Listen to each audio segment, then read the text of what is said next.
श्री शिवाय नमस्तुभ्यं। शंकर पर जल चढ़ाने का जो भाव वर्णित किया जाता है कि हम शंकर को मंदिर में जाकर जल चढ़ाते हैं। इससे पहले की वीडियो में आगे बढ़े कमेंट में लिख दीजिए हर हर महादेव। तो खड़े खड़े चढ़ाएं कि बैठ कर चढ़ाएं, बहुत ध्यान देना सारे। शंकर में मंदिर में जाकर हम भगवान शंकर को जल चढ़ाएं तो खड़े होकर चढ़ाएं कि बैठ कर चढ़ाएं। अब दो तरह का शिवलिंग है मंदिरों में, दो तरह का शिवलिंग का निर्माण होता है, ठीक है। एक विष्णु शिवलिंग, एक शक्ति पार्वती शिवलिंग। बहुत ध्यान से सुनना। दो तरह का शिवलिंग मंदिरों में होता है, दो तरह का शिवलिंग मंदिरों में होता है, समझ लेना बहुत अच्छी तरह से। एक शिवलिंग वो होता है जो जमीन पर डायरेक्ट जलाधारी रहती है, शिवलिंग रहता है, ऐसी जलाधारी पूरी की पूरी, और शिवलिंग जमीन पर रखा रहता है, डायरेक्ट जमीन पर। आप जल ले जाकर चढ़ाए, निकल गया रास्ते से।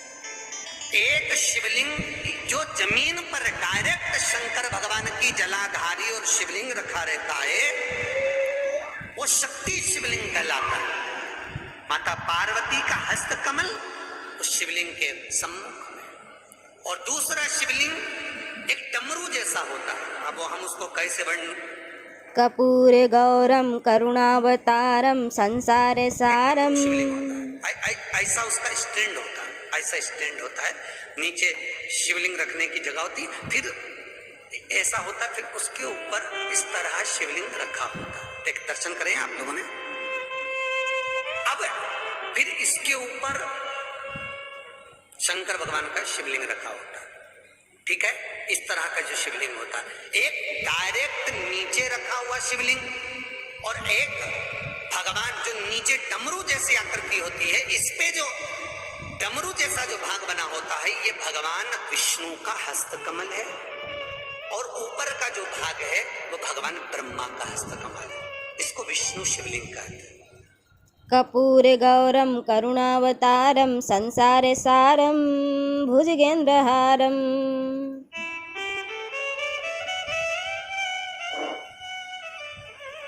इसको हरीश्वर महादेव भी कहा जाता है। कौन सा महादेव कहते हैं?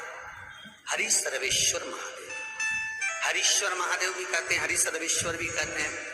तो डमरू जैसा जो शिवलिंग का निर्माण हुआ है मंदिर में, अगर शिवलिंग ऊंचा है, शिवलिंग थोड़ी सी हाइट पर है, ऊंचाई पर है, और डमरू जैसा भाग फिर उसके ऊपर जलाधारी के बाद शिवलिंग निर्माण किया गया है, तो वो विष्णु शिवलिंग कहलाएगा, वो हरीश्वर शिवलिंग कहलाएगा, वो हरि वंश शिवलिंग कहलाएगा, हरीश्वर कहलाएगा।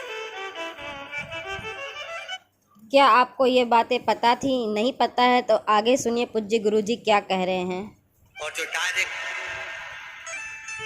सीधे जो रखा हुआ है, 12 ज्योतिर्लिंग के अगर आप दर्शन करेंगे तो कहीं पर भी आपको विष्णु शिवलिंग नहीं मिलेगा, केवल एक नागेश्वर को छोड़कर।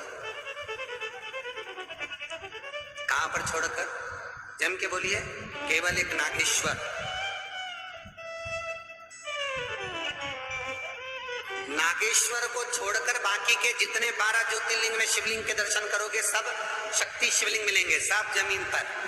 आप जितने भी देखेंगे, काशी का देखेंगे, महाकालेश्वर देखेंगे, तो डायरेक्ट जमीन पर जलाधारी बनी महाकाल बाबा की, डायरेक्ट जमीन पर बनी है, कोई ऊंचाई नहीं है, डायरेक्ट जमीन पर फिर शिवलिंग है। ओमकारेश्वर देख लीजिए, ममलेश्वर देख लीजिए, आप चाहें तो विश्वनाथ देख लीजिए, डायरेक्ट जमीन पर।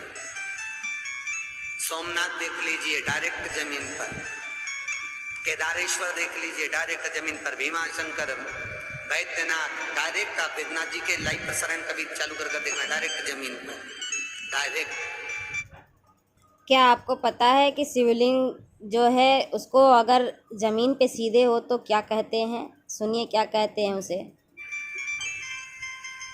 तो जितने भी शिवलिंग हैं सारे के सारे शक्ति शिवलिंग हैं। जो डमरू के भाग पर रखा हुआ है वो हरीश्वर शिवलिंग, विष्णु के हस्त कमल पर जो रखा है, तो शास्त्र कहता है आप शक्ति शिवलिंग का जब जब अभिषेक करें, बहुत ध्यान रखना अपनी जिंदगी में इस प्रसंग को, जो शक्ति शिवलिंग हो उस पर जब भी जल चढ़ाना तो बैठकर चढ़ाना।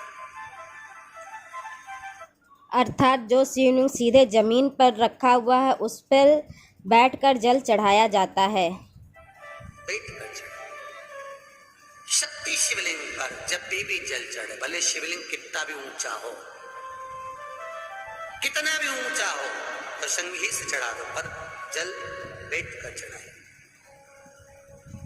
भले शिवलिंग ऊपर है, पूरा तरह से हाथ नहीं पहुंचा, जैसे सोमनाथ जी में अब शिवलिंग कितना बड़ा है, महाकालेश्वर का शिवलिंग कितना बड़ा है, तो उसको तो बैठकर स्नान नहीं करा सकते। भले शिवलिंग कितना भी ऊंचा हो, पर अगर भूमि टच है, शिवलिंग अगर भूमि टच है, शक्ति शिवलिंग है, तो भले आधा शिवलिंग नहाए, आधे पर पानी जाए, पर बैठकर ही स्नान कराया जाता है। और महाराज यदि और सुनिए, डमरू शिवलिंग पर जल कैसे चढ़ाते हैं। हरीश्वर शिवलिंग है, अर्थात भगवान विष्णु के हस्त कमल पर, ब्रह्मा के हस्त कमल पर यदि शिवलिंग है, तो वो शिवलिंग का जब भी स्नान कराएंगे, अभिषेक कराएंगे, पूजन कराएंगे, तो खड़े होकर ही करना है। और खड़े होने का भी तरीका होता है, दोनों चरण बराबर में रखकर कभी भी शंकर भगवान के शिवलिंग का स्नान नहीं कराया जाता। क्या आपको पता था कि शंकर भगवान को जल चढ़ाते समय दोनों पांव बराबर नहीं होने चाहिए। दोनों चरण बराबर रखकर, अगर हरीश्वर शिवलिंग है, किसी मंदिर में शंकर को जल चढ़ाने के लिए आप गए हो और शंकर को जल चढ़ा रहे हो, तो हरीश्वर अगर शिवलिंग है तो दोनों पांव बराबर रखकर नहीं, एक सीधा चरण थोड़ा सा आगे रखिए और उल्टा चरण थोड़ा सा पीछे रखकर भगवान शंकर का जलाभिषेक करने पर लक्ष्मी जैसे अपने चरण रहते हैं, भगवान शंकर उसी तरह से लक्ष्मी को दौड़ाते हुए अपने घर में प्रवेश कराते हैं। लक्ष्मी भागती हुई।